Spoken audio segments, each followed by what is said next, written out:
Oh, Hi. welcome. We're live. Welcome to our YouTube Live, Yes. our very experimental YouTube Live. Yes. I'm Amber from Down to Earth. We got Cynthia behind the camera. She'll be reading your questions. And today I'm going to make fried Saimin, which is honestly probably one of the most important dishes at a potluck. Now, these days we're not going to potlucks. That's okay. You can just enjoy this with your family in the comfort of your home. Make it feel like you have a big gathering going on during this time when we're not gathering. But let's get started. I'm really hungry and really ready to eat this. So in here, I already have some onions kind of going because I didn't want to bore you guys with the whole, waiting for the onions to go. So, oops, it's mad at me now. Doesn't like that. This We'll leave it induction stove is very sensitive. So I got my onions going. I'm going to turn it up a little bit. And I'm just going to add the vegetables that you would usually add to your fried Saimin. So I got some green onions here, our favorite. This is like gonna make our place smell so good. And then we have carrots as usual.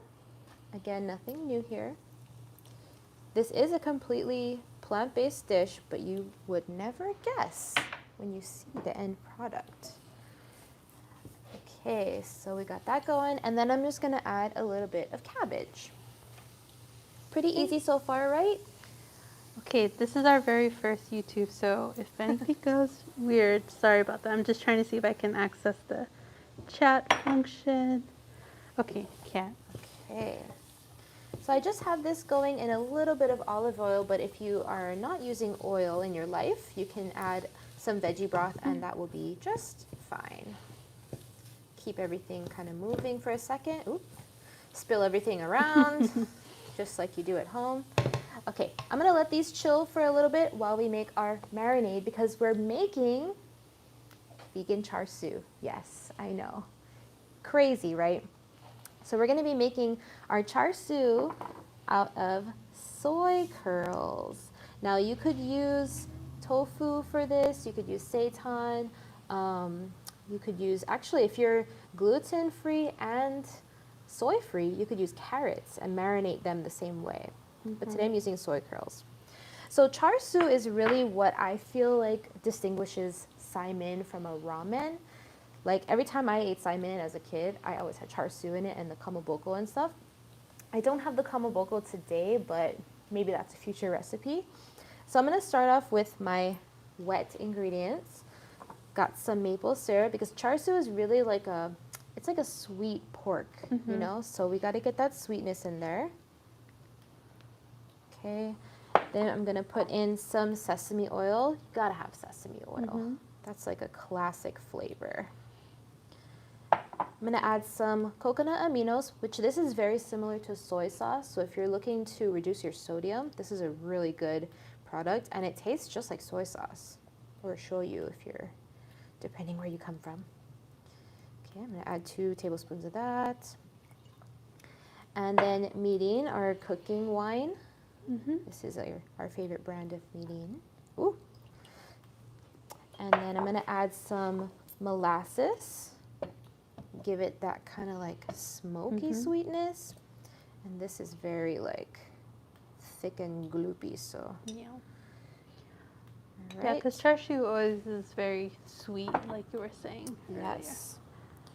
Okay, and then I have my hoisin sauce. This is another, like the hoisin sauce and the 5 spice, I feel like that makes it char siu for sure. Ooh. And this one is from Coconut Secret again. Yes, the same brand as our coconut aminos. Such a great brand. Love this They brand. have a lot of cool products. So I'm just gonna get a big old heap of that. Yeah. Nice and thick. Yes. Because when you're recreating these plant-based dishes, you can't skimp on the flavor, you know what I mean? You gotta make it exactly how you would make it, your regular dish, but just, with a little bit of different protein. Okay, so now you can see this is all thick and gloppy, right? So it's gonna be a little hard to stir. So I'm gonna add in a little bit of some hot water that I have on the side, and I'm just gonna pour a touch in here so that it'll be easy to break up. And it'll also, it will also make it more like volume for your marinade here. Okay, so break that up. And now While you're doing that, I'm just going to Sure. show everyone that the recipe is here. Oh, yes, thank you. DTE.co/fried Saimin. Thank you for reminding me. Thank All right, this is all broken down, and I'm gonna start adding my other ingredients, my spices. So I got some grated garlic here. You must have garlic in any marinade. I think that's a law. And then here I have some, this is my favorite adobo seasoning. This has salt, pepper, turmeric, and some other stuff in there. But if you don't have this, just use salt and pepper. Okay. But I love adobo seasoning, so you know, I gotta put it in there.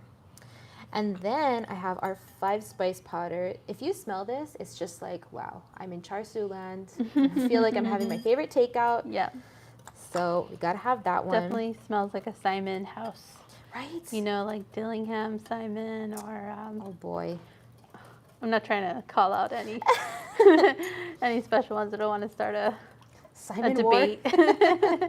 Who has the best Saimin?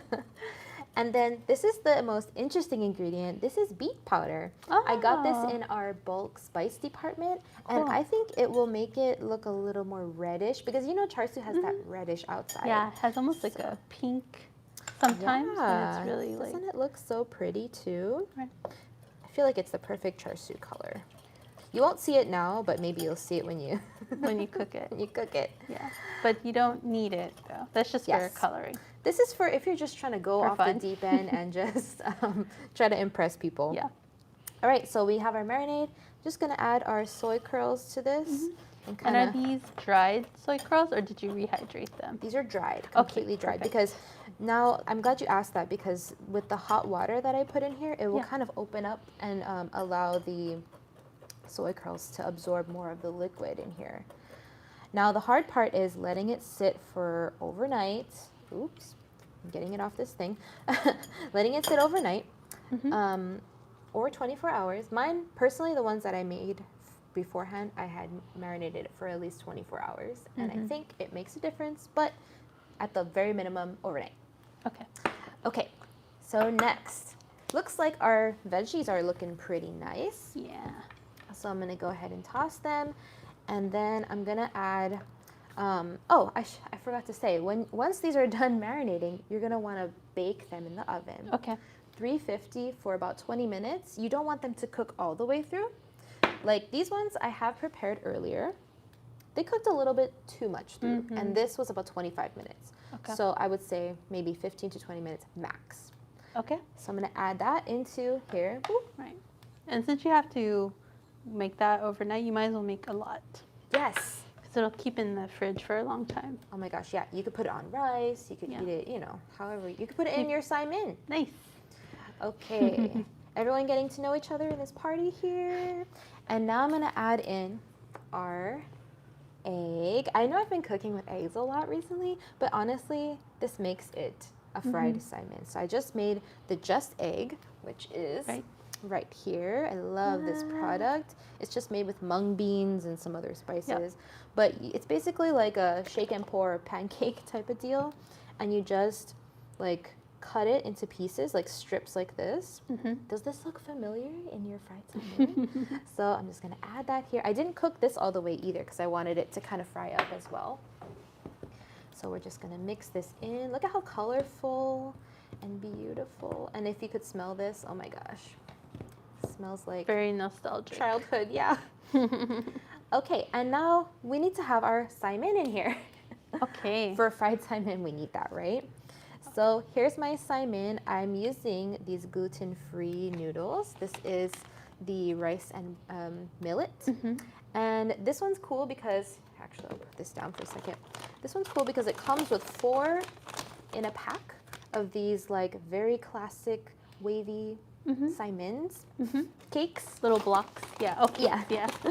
And but this one does not have a flavor packet like you would normally get, like for something like this, which we also have in our stores. So this one comes with a flavor packet. So if you have one of those, now would be a good time to add it in. And then, so I just want to ask because when you have, we're making Saimin the dish, but there's also Saimin noodles. Yes.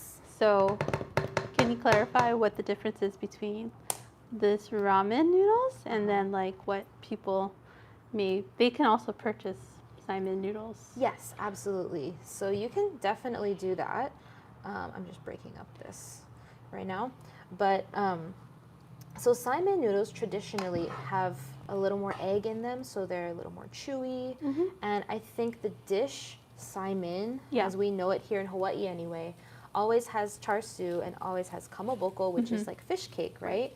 But ramen, the difference between Saimin and ramen is that I think ramen is more of a Japanese inspired dish. So you can put egg in there, you can have your bean sprouts, your corn, stuff like that. But I feel like Saimin always has a clear broth and it has green onions, kamaboko, and charsu. Like that's quintessential. That's a Saimin soup. Yeah.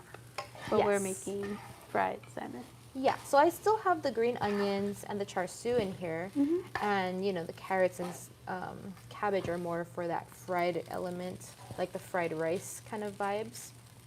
But yeah, so I made these noodles ahead of time, and I just shocked them in cold water so that they wouldn't stick. But they do a little bit stick because I kind of left them. Right. Yeah. All right, so this is basically the dish is done at this point. You got all your elements in there, and now you're ready to eat. So just plate it on up. And definitely looks like my auntie's. She just makes like 20 pounds of this stuff sometimes. I mean, you got to, right? Yeah. And lately, well, the last time I saw her, she's been making them without the real Charsu, just for me because I don't eat it. She's like, amazing. What's the point of making all this if you can't eat it? Like, that's great. Good job, Auntie. Thanks. We love an inclusive Auntie. But here is our finished dish. You can see we got the egg, we got the Charsu, all these veggies. Wow, wow, wow, wow, wow. Yeah, and you can make it gluten-free too. Amazing. Yeah. So yes, please try this out. Again, the recipe is here, d2e.co/fried Saimin. We hope you guys try it out. Tag us if you make it. And yeah, if there's no more questions, we're gonna get started on our weekend. I'm gonna start eating this. Thanks. All right, thank you. Thank you for watching. Bye, everyone. Have a good one.